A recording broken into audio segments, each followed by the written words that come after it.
Pernah tak bila hujan turun, kita terus hidu bau yang sedap tu? Bau yang buat kita rasa tenang, macam dunia tiba-tiba jadi bersih semula. Tapi, dari mana datangnya bau tu sebenarnya?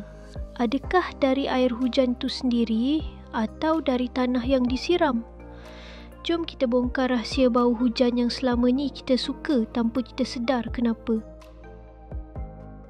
Bau hujan ni sebenarnya ada nama, petrichor. Perkataan ni datang dari bahasa Greek. Petra maksudnya batu dan ichor ialah cecair suci dalam mitos Greek. Tapi dalam dunia sains, petrichor bermaksud bau tanah yang keluar bila hujan pertama kali turun selepas lama panas. Bayangkan tanah kering macam span yang keras. Bila titisan hujan pertama jatuh, tanah tu mula serap air. Dan pada masa yang sama, ia keluarkan minyak halus dari akar pokok dan daun. Minyak ni dah lama terkumpul atas tanah masa cuaca panas tadi. Jadi bila hujan turun, minyak tu naik ke udara. Dan hidung kita pun tangkap bau yang menyegarkan tu. Macam minyak wangi alam semula jadi. Tapi bukan minyak tumbuhan je yang buat bau ni menarik. Dalam tanah juga ada berjuta-juta bakteria kecil bernama actinobacteria. Bila hujan turun, bakteria ni terkejut dan mula lepaskan satu bahan kimia yang dinamakan geosmin. Geo maksudnya tanah, smin maksudnya bau. Bahan ni sangat kuat.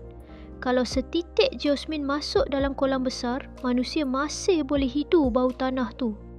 Itu sebabnya bau hujan ni sangat mudah kita kenal. Sebab hidung kita sangat sensitif terhadap geosmin, walaupun sikit. Sekarang bayangkan bila hujan turun dengan deras. Titisan hujan yang jatuh ke tanah tak sekadar membasahkan, tapi ia juga meletupkan gelembung udara kecil di permukaan tanah. Setiap kali gelembung tu pecah, ia menolak keluar molekul minyak tumbuhan dan geosmin ke udara. Dan molekul-molekul tu terbang sampai ke hidung kita, macam bau kuih yang keluar dari oven bila pintu dibuka. Sebab tu bau hujan terasa kuat betul bila hujan baru mula nak turun. Dan yang paling menarik, otak kita suka bau ni. Kajian kata manusia secara semula jadi tenang dan gembira bila cium bau hujan. Mungkin sebab masa zaman dulu bau ni tanda hujan akan turun, yang bermaksud tanaman akan tumbuh, air akan cukup, tanda keselamatan. Jadi otak kita dah terbiasa anggap bau hujan tu bau yang selamat, macam bau nasi baru masak yang buat kita rasa lapar dan senang hati. Jadi bila kamu cium bau hujan lepas ni, ingat, itu bukan sekadar bau tanah basah.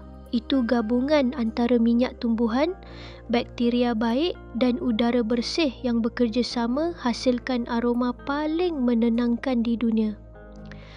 Alam semula jadi pun pandai buat perfume rupanya.